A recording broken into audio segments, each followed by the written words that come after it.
All right. Shalom Israel Most High Bless. It's your brother Shah Sham, and I'm at Elder Qanath house right now.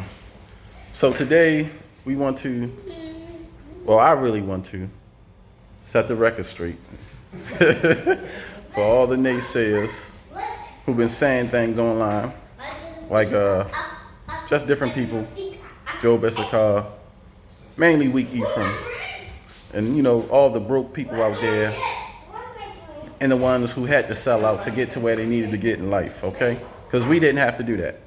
So I'm at Elder Qanath crib right now, right? We up in this penthouse, and we're enjoying life. So here's the man himself.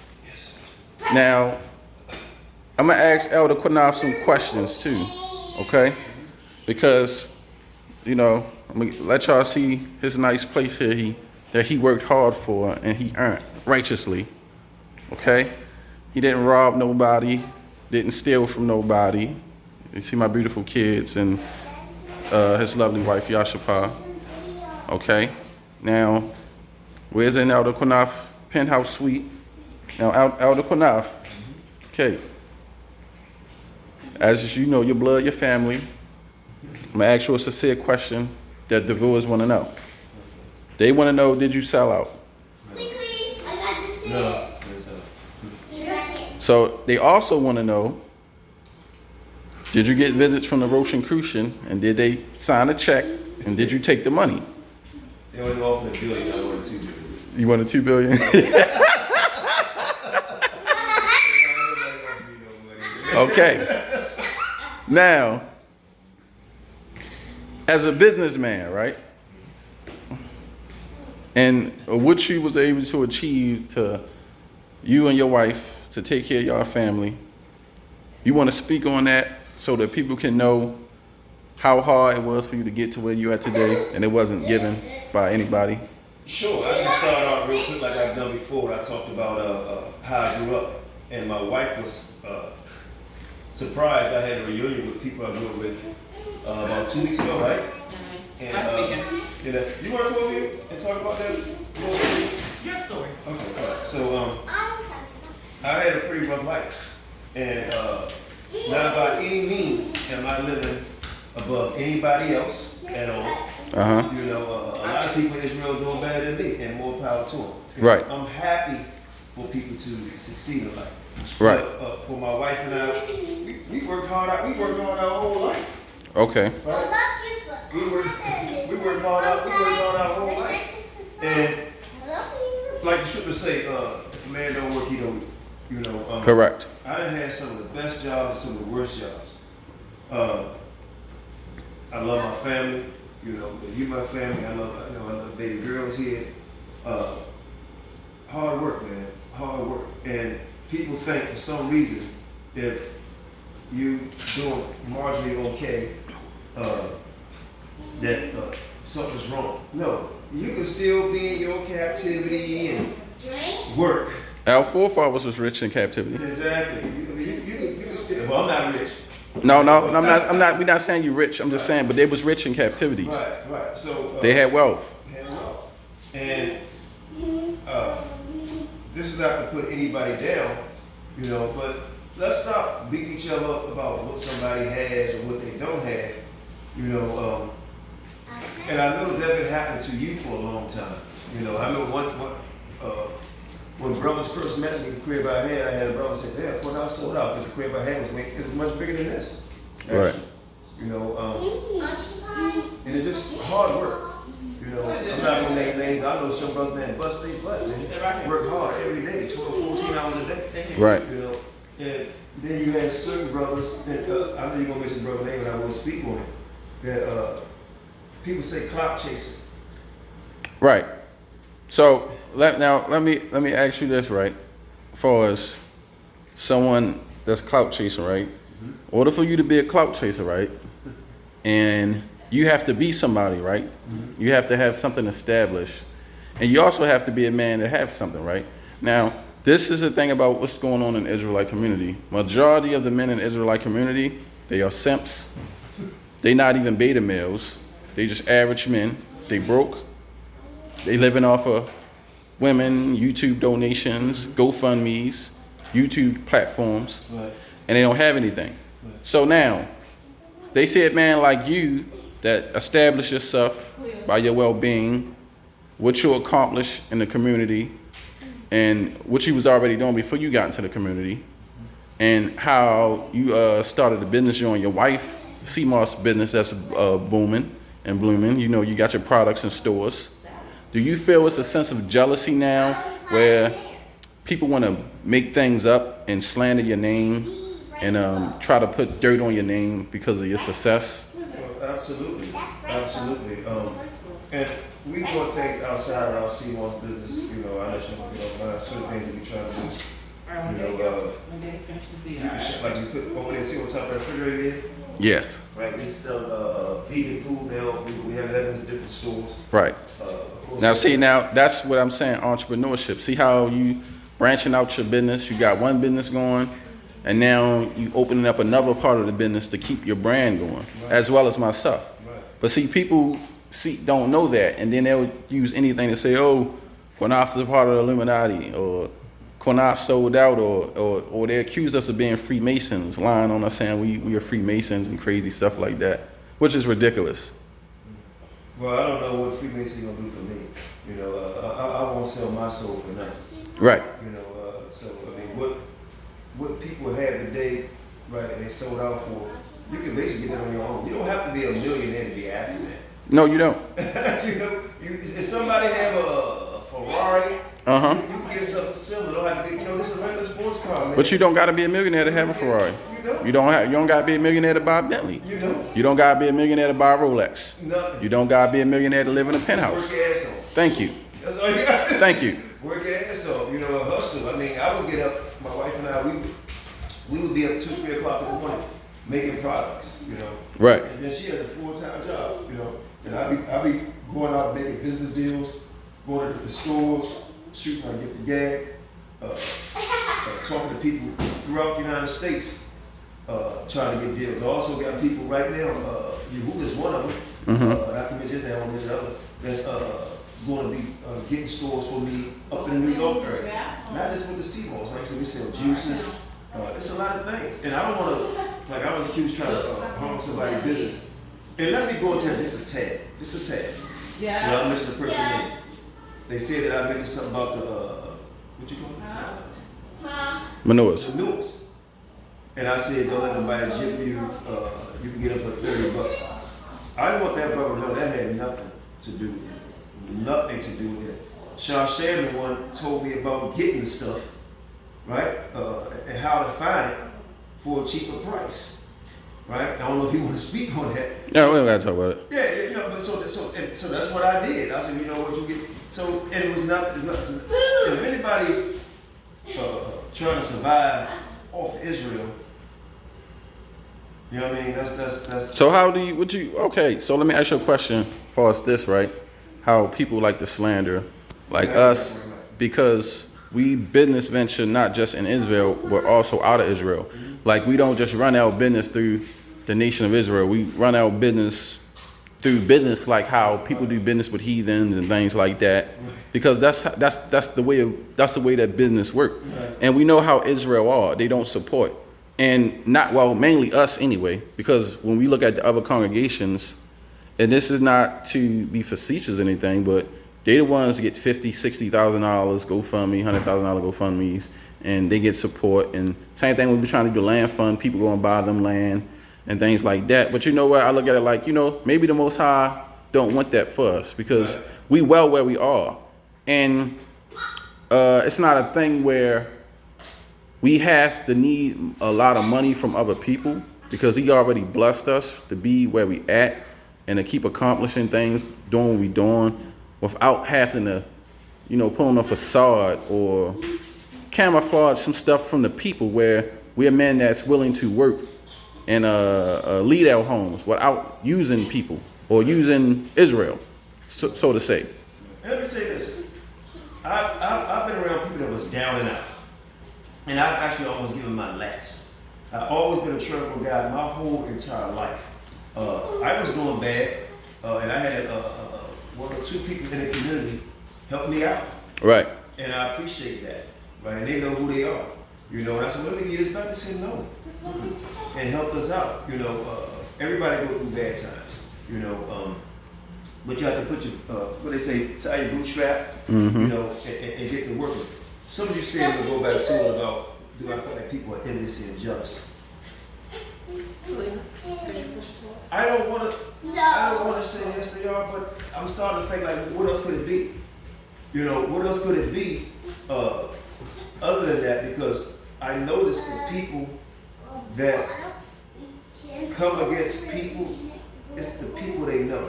It's just like in the street game. People usually get killed by people they know. That's true. Right? Same thing with your family, like family members. Right. But let me add this. It's your family. I want to add this on to what you're saying too, right? Not only that she was about the envy and jealousy part, right? I wanted to ask you, you think that's that part and the part that the doctrine has changed, that they praying on your downfall because of the teachings now also, and also what you're accomplishing? You think, is it a combination of all of that? Yeah. Well, I would say this. And we all have to be very careful of what we say out of our mouth, especially when it's pertaining to the Most High. I'll give you an example. You done a video showed up night on Civil War, your channel, okay? And one of the guys said, Qanath, didn't your father die after you talked about this dude dad? I said, I didn't talk about him like that. We mentioned about Ashdown, so and so. So basically, he was like saying, because they old church saying that the Most High killed my dad because my dad lived to be over 70-something years old. I think he probably 70-something years old. I think he lived a little bit past that. So, and we all gonna die. You know, the Most High gonna come back. Right. So everything is of the Most High. Right. And that's what y'all always say. So what we teach is that of the Most High? What y'all teach is that of the Most High? You can't really say everything Most High. Right. But some things are the devil, right? Some things are circumstances, man, things that's happened. So when people put that out, well, you know, this happened, this downfall, blah, blah, blah, then we can just always say it. We can always say it. But I'm starting to believe that people are a little envious and jealous. And I don't know why, because as long as you have a roof over your head, right? A bathroom to use the toilet, wash your behind, refrigerator to eat, right? Then you're fine. If you're happy with your family, you should be happy, because you look at certain people in different countries. I saw these little Africans playing with a damn string or rope. Right. And they was having so much fun.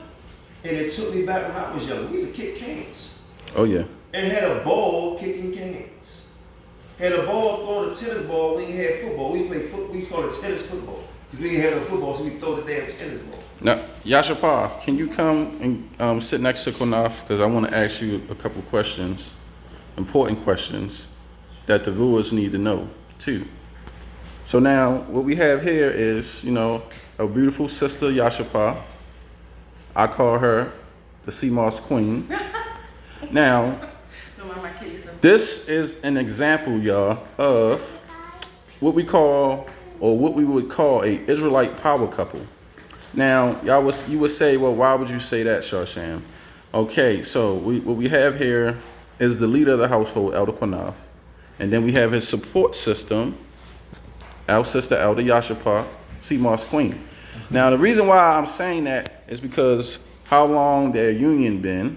They've been strong. What you're looking at here is, because our class tomorrow on Civil War will be about, you know, the hate for the Negro Israelite woman. But now what we have here is a strong black Israelite woman, okay, that support her kid.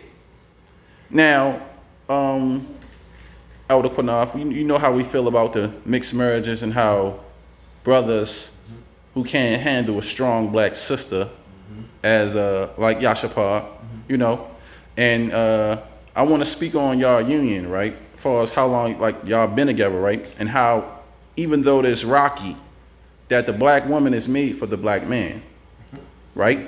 And how they always say, well, the sisters is out of control, right? And how black woman is not submissive and they not supportive of black men, right? So, Not all, that's the thing. right. So, but see, this is the thing, right? You know, for you and your beautiful wife, y'all have children, right? It's a difference from a simp Negro and an alpha male. And we can clearly see that you're an alpha male, not a simp Negro, because look where y'all at today through y'all union. So, Yashapal, you want to speak on that about being a supportive woman and wife to a alpha male, and not, the stereotypes of black women don't support their husband and not being submissive, and a mother, and yeah, all those things. Yeah, sure, I can do that.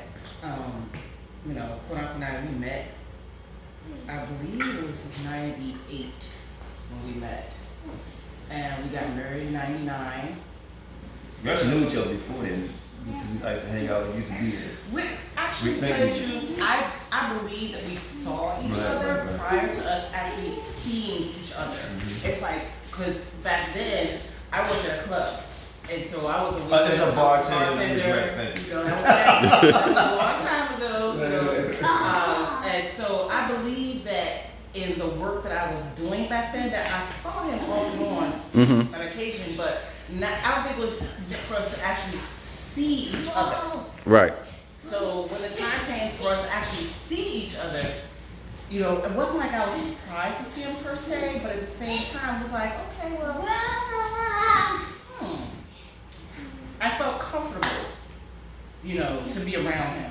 Right. It was very easy to be around Qanath. It always has been easy to be around Qanath. And as far as when people say, oh, you can't handle a woman. Qanath never had to handle me because I'm not an animal to be handled. Okay, I'm his woman, and I work in unison with Qanath. Even if Qanath and I may not see eye to eye sometimes, but I trust Qanath's judgment. Right. So But we saying, like, when I was mentioning handling, I'm not like talking about not like an animal. No. But you know what? Some people do use that term, Yeah. and I just wanted to clear Okay. for anybody who was not elevated enough. Yeah. Because I must say it. I was putting out there a sense of Samaria, stop it. The sense of a strong person, and not just somebody who lets the male run all over top of them, or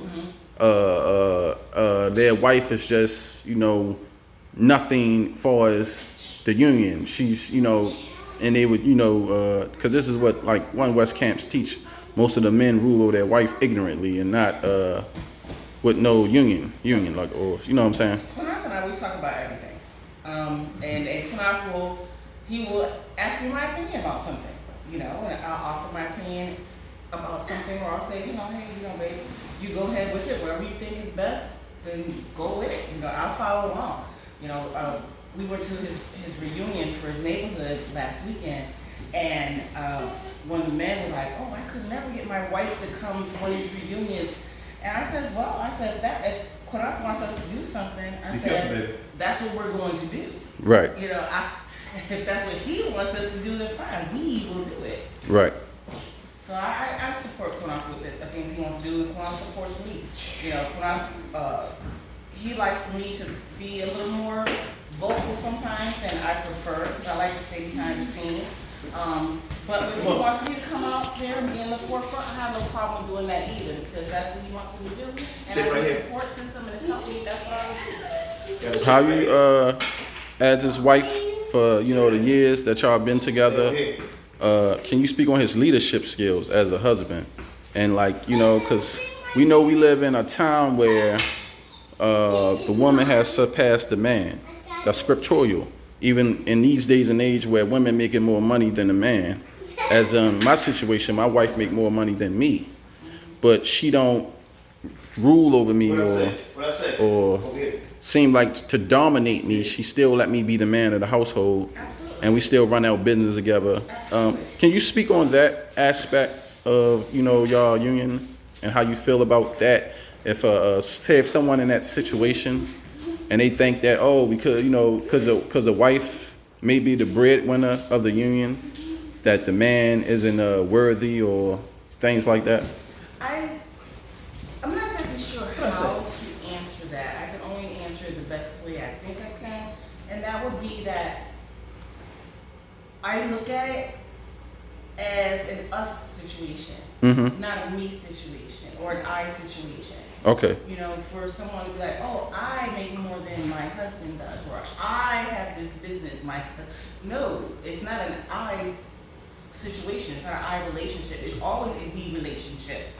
Even when I take the consideration of the children, you know, our grown children, you know, Right. I still, even with me trying to get them to be entrepreneurs, Mm-hmm. it's still a we mentality. I'm like, okay, this is what you can do. Take these steps and make these things happen. You can help to grow your business. I will support you in any way I can to help you to reach your goals. Because I'm always thinking of we, not me. Right.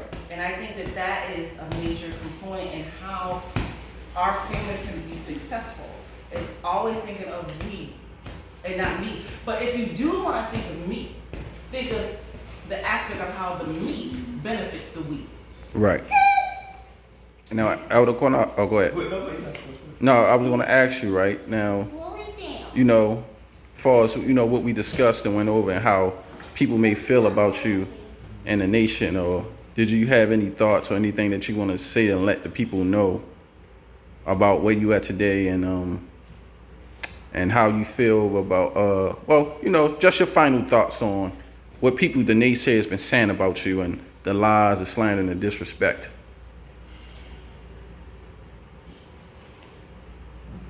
I'll be honest with you, really I don't care. I'm gonna tell you why I say I don't care what people think about me, because I always say what other people eat don't make me shit. Mm-hmm. You do want to have, the talk about having a good name, and you want to have people try to bring you down, you know. And this is why I'm actually glad you asked to do this video, because a lot of times, man, people talk about people once they're dead. They can talk, say how bad they was or how good they was. Mm-hmm. A lot of times when they talk about them when they did, they 9 times out of 10 they probably lying. Mm-hmm. You know what I mean? You know what I mean? So, as far as I'm concerned, if someone speak about me, I would just say bring receipts. You know, with me, you know, because I know a lot of the same people who spoke negative toward me, any negative shape, form, or fashion. I always say, let's try to balance it and see where. Right. You know what I mean? That's weird. So if anybody speak about me, never met me before in their life, right? Don't know anything about me, how can you speak on me? Mm-hmm. Unless I do something publicly that you can speak on. You know, people that know me personally and try to discredit my name, then and other people that know me, I'll be honest with you. And I don't think it's not a person who will be honest. I mean, that would be disingenuous about what I'm about to say. I've always been a nice guy to everybody in Israel. Every single person, even the ones that talk about me for a week ago, whatever, you know. So anybody, Mm-hmm. you know. But other than that, I mean, it's a lot more I can say. You know, I had a hell of a life. Can I add also? Yeah, real quick. I think I got 2 minutes left. That's why I say that in this space here, with Qanath and I, our family, when we walk in that front door, I want this to be a space of peace. Mm-hmm. My brother Sham, his children, his wife on here, I want them to feel peaceful. See how the children run around, having themselves a good time. I want it to be someplace where everybody will feel comfortable. It's always been that way. So if somebody wants to say anything negative and the outside forces, that's actually where it's at. It's on the outside. And we It's plan right on- over and we here, plan on moving. It's right over Again. here. We're good. Not because we scared, we run from everybody, we elevate. And nobody ran you out of D.C. Hell no. You just Right now. you moved up to the east side like George Jefferson. You got a piece of the pie for all the haters. All right. So there you have it, Israel. The girls. Elder Qanath just set the record straight for you. What happened? He didn't sell out. He didn't get a check from the Rosicrucians or the Illuminati. He's not broke. He's doing good. His business doing good, and he's doing more business ventures. Hard as hell. Hard. And he love Israel. I love y'all. Thank you. So with that, Israel, I'm gonna say Most High bless. And Elder Qanath, you can have the last word. Most High bless y'all like Wolfman Jack. Next time, next place. See you later. Shalom.